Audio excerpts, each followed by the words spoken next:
Salut les geeks et les fans de X-Men, encore une vidéo spécialement pour vous. Après le X-Men Compagnon 1, voici le X-Men Compagnon 2.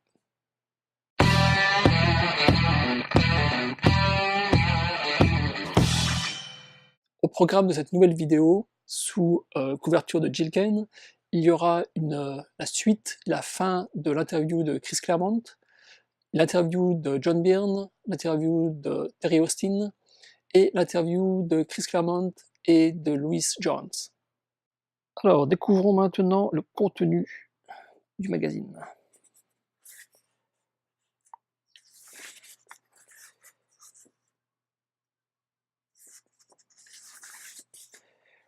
Je passe sur l'introduction.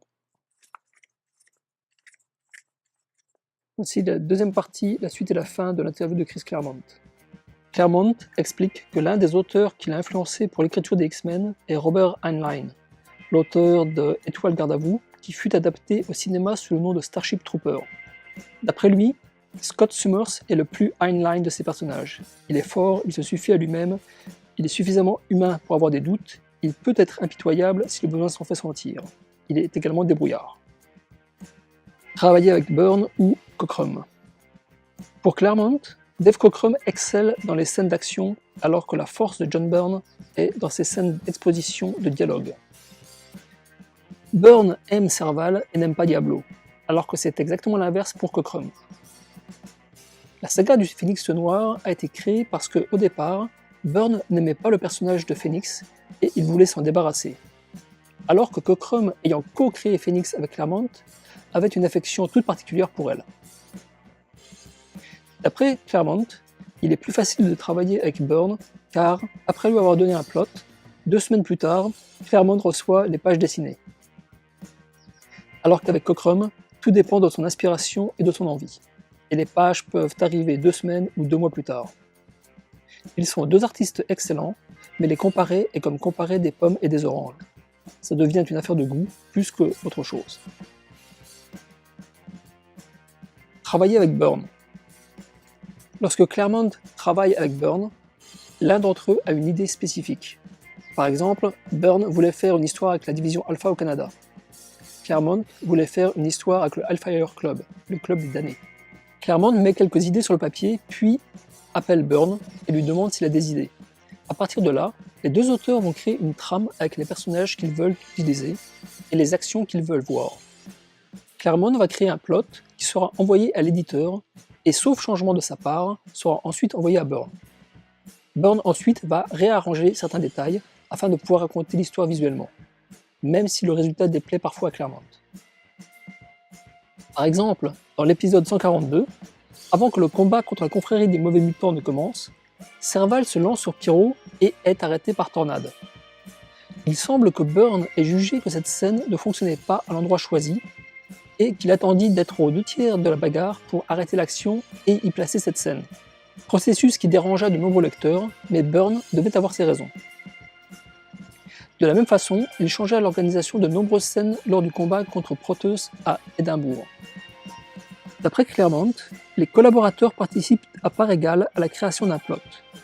Byrne pense différemment, et c'est pourquoi il a voulu avoir tout le crédit pour le plot de l'histoire au Canada, même si Claremont a écrit la scène avec Stevie et Tornade. Mais Byrne estime que cette scène n'était pas directement rattachée à l'histoire et aurait pu s'intercaler dans n'importe quel épisode. Byrne, d'après Claremont, pense que tout travail mérite salaire, et ici reconnaissance.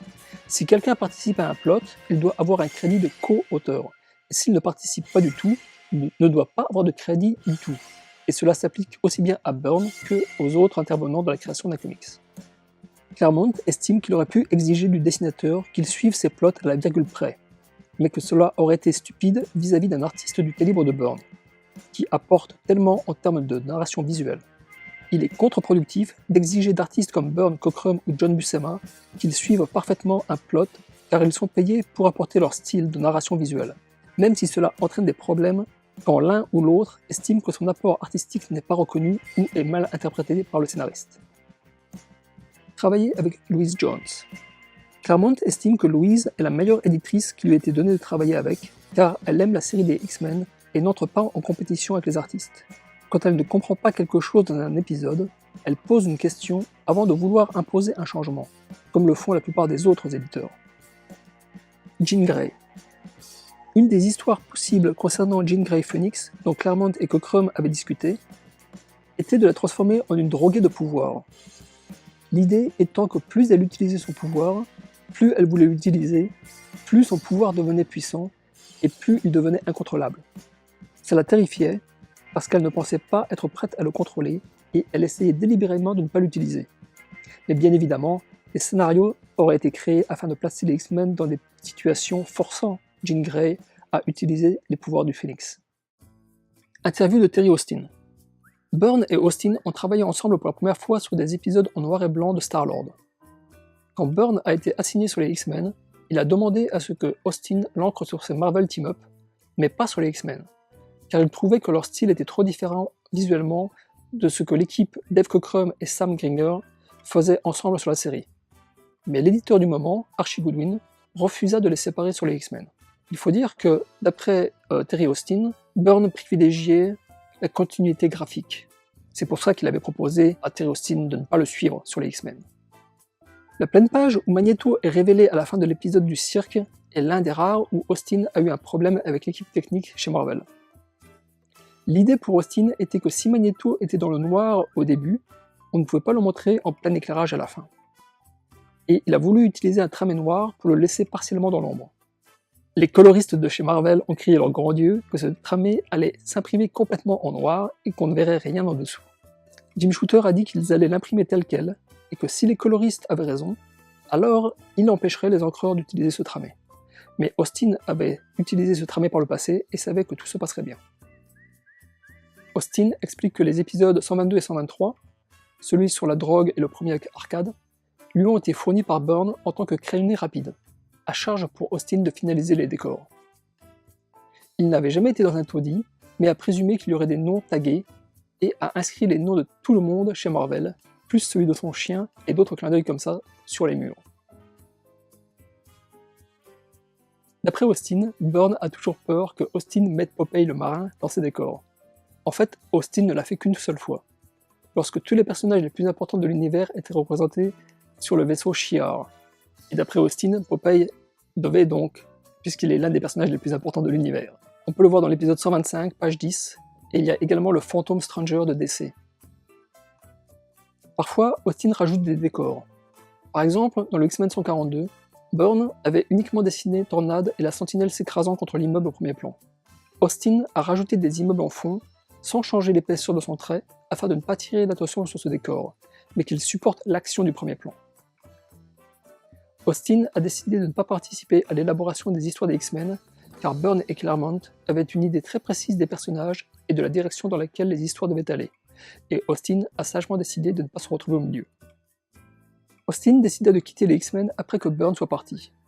Louise Jones et Chris Claremont essayèrent de le retenir, mais pour lui, sans Byrne, quelque chose s'était cassé et il n'a pas vu l'intérêt de rester sur la série. Terry Austin était l'encreur censé ancrer Neil Adams sur la première version du projet God Love, Man Kills, Dieu crée l'homme détruit, dessiné finalement par Brett Anderson. Interview de John Byrne. Le personnage que Byrne préfère dans les anciens X-Men de Kirby et Lee est Cyclope.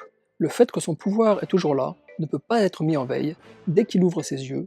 Un pouvoir incontrôlable était une nouveauté pour le jeune John Byrne. John Byrne n'aimait pas le fait que les X-Men soient des élèves qui allaient à l'école et recevaient de mauvaises notes de la part d'un professeur, car c'est ce qui lui arrivait dans la vraie vie, et il n'aimait pas que des personnages de comics aient la même expérience de la vie que lui.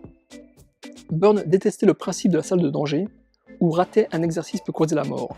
Il aurait voulu faire une histoire où Xavier se retrouve coincé dans cette salle, peut-être à cause d'un super vilain, survit au danger et décide de ne plus utiliser cette salle pour ses élèves. Byrne trouvait qu'il était complètement stupide que les élèves puissent mourir suite à une erreur de leur part dans cette salle. Au sujet de Kitty Pryde, Byrne a co-créé Kitty Pryde avec Chris Claremont. Byrne a basé le visuel de Kitty Pryde sur celui d'une jeune Sigourney Weaver, l'actrice de Alien. Au début, Byrne pensait que Kitty aurait 18 ans, mais plus il a fait d'esquisses, plus elle a rajeuni, jusqu'à avoir ses actuels 13 ans et demi. Actuels à l'époque de sa création, évidemment. Le nom de Kitty Pryde vient d'une ancienne camarade de classe de Byrne. Au début, Byrne pensait l'appeler Kitty Hawk, mais presque aussitôt, il s'est rappelé de sa camarade de classe Kitty Pryde et c'est devenu le nom officiel de Kitty. Au sujet de ses pouvoirs, d'après Byrne, Chris Claremont écrit Kitty comme si elle était la vision. Elle devient intangible. Dans la Bible qui a été créée pour le personnage, Kitty est solide, mais elle rend tout ce qui est autour d'elle intangible. Elle peut donc être assommée ou on peut lui tirer dessus. Byrne explique d'ailleurs ce qui s'est passé avec la scène de l'arbalète tenue par Destiny, quand les X-Men affrontent la nouvelle confrérie des mauvais mutants. Destiny voit tous les futurs possibles, c'est son pouvoir de mutante. Mais elle ne peut pas voir Kitty, car la Kitty du futur possède le corps de la Kitty du présent. C'est le choc de ces deux entités qui touchent son corps au même moment qui la fait réagir comme elle le fait, pas le fait que Kitty pousse son arbalète. Byrne et Claremont ont eu l'idée de l'épisode avec le démon, épisode 243, qui a été pas traduit par Lug à l'époque, je le précise. Donc Byrne et Claremont ont eu l'idée de l'épisode avec le démon à l'instant précis où Byrne a dit à Claremont qu'il s'agissait d'une jeune Sigourney Weaver. Ils ont décidé de faire le dernier quart d'heure d'Alien, et Byrne espérait que le résultat serait un peu plus subtil qu'il ne l'a été. Malheureusement, tout le monde a reconnu Alien. Enfin malheureusement, tout dépend des goûts. Byrne explique que Claremont et lui ont voulu créer une seconde équipe de X-Men, des mutants qui seraient plus jeunes que les X-Men et qui auraient besoin du professeur Xavier pour les aider à développer leurs pouvoirs. Mais Jim Shooter tua l'idée dans l'œuf. Parce que, d'après lui, cela ressemblait trop à une légion des X-Men remplaçants. Kitty est le seul personnage qui a été développé et ait survécu. Il aurait dû y avoir également un personnage appelé Caliban. Il aurait vécu dans une remise à l'arrière de l'école et on ne l'aurait jamais vu en entier. Son corps, gigantesque, aurait été complètement difforme et monstrueux. Mais il aurait été un cérébro humain. Ou un cérébro mutant. Les autres X-Men ne le supporteraient pas, à cause de sa laideur, bonjour le préjudice. Mais Kitty aurait un lien avec lui. Alors qu'elle n'arrive pas à s'habituer avec Nightcrawler, Diablo, car il ressemble à un être humain contrefait, Caliban serait pour elle comme un oiseau avec une aile cassée, un humain cassé. Et Nightcrawler aurait beaucoup de mal à digérer que Kitty puisse éprouver de l'empathie pour Caliban, mais pas pour lui. Au sujet de Serval, Byrne raconte les origines du squelette d'adamantium de Serval tel que lui les avait imaginées. Serval aurait eu un accident très grave alors qu'il travaillait pour le gouvernement canadien, et tous les os de son corps auraient été brisés. Vindicator, gardien de l'équipe Division Alpha, lui aurait alors expliqué que grâce à son pouvoir autoguérisseur de mutant, le gouvernement canadien pourrait lui enlever tous les os un par un, en faire une copie en adamantium et remplacer l'original par la copie. Les seules exceptions étant sa colonne vertébrale et son crâne, qui seraient laissés dans son corps mais renforcés avec de l'adamantium. Byrne avait aussi prévu de faire une histoire où Serval rencontre Captain America, et celui-ci se souvient de lui en tant qu'un membre des forces armées alliées de la Seconde Guerre mondiale, ce qui aurait permis d'introduire la notion d'âge, il a la soixantaine, et de longévité de Logan. Et son père aurait été Sabretooth, Horn Sabre, qui pour Byrne a 120 ans. Byrne, dès le départ, l'a dessiné pour qu'il fasse partie de la famille de Serval, son père ou son frère, un autre Canadien avec un pouvoir autoguérisseur. Interview de Chris Claremont et de Louise Jones. Chris Claremont et Louise Jones expliquent qu'ils étaient en train de mettre au point un concept pour une deuxième série de mutants, mais attendaient de trouver un artiste quand Mark Grunwald entra dans le bureau de Jim Shooter avec un concept de remettre ensemble le groupe originel des X-Men. Donc Cyclope, Jean Grey, etc. Shooter en parla à Jones, car Jones était l'éditrice des X-Men, et lui demanda ce qu'elle en pensait. Jones fut donc contrainte de présenter leur idée, et à sa surprise, Shooter l'approuva. C'est ainsi que les New Mutants, les nouveaux mutants, sont nés. Même si au moment de l'interview, les deux artistes hésitaient avec des noms comme The Mutants, qui est le nom que Stan Lee avait originellement choisi pour la série des X-Men, ou The X-Babies. Je ne vais pas en traduire plus, car à l'époque de l'interview, la série n'était pas encore publiée. Bob McLeod avait juste commencé les premiers épisodes, et Claremont et Jones parlent de certains secrets qui ont été depuis publiés.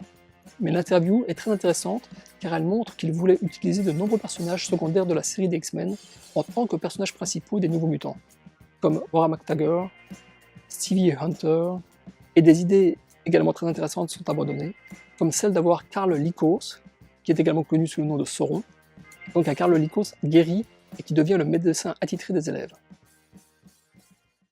Je ne sais pas ce que vous en pensez, mais j'ai adoré découvrir le contenu de ces deux X-Men compagnons, surtout le fait qu'il y a plusieurs fois le point de vue de différentes personnes, mais sur le même sujet. Ça permet d'avoir différentes opinions et de se forger la sienne. Par exemple, en ce qui concerne la mort de Thunderbird, est-ce qu'elle était nécessaire, utile, ou Jean Grey, comment le personnage a évolué, pourquoi il a évolué. Euh, les interventions des différentes personnes étaient vraiment très intéressantes à ce niveau-là. Elles étaient parfois contradictoires, toujours complémentaires. J'ai trouvé que ces interviews étaient une mine d'or pour les fans de X-Men. Et c'est pourquoi j'ai jugé nécessaire de faire 2 vidéos pour vous présenter les 2 magazines. Si cette vidéo vous a intéressé, vous connaissez la musique, pouce bleu, commentaire, abonnez-vous, partagez la vidéo sur les réseaux sociaux. En parlant de réseaux sociaux, je suis sur Instagram, Twitter, Facebook. Je vous souhaite de bonnes lectures, pleines de X-Men, et puis je vous dis à très bientôt. Ciao ciao!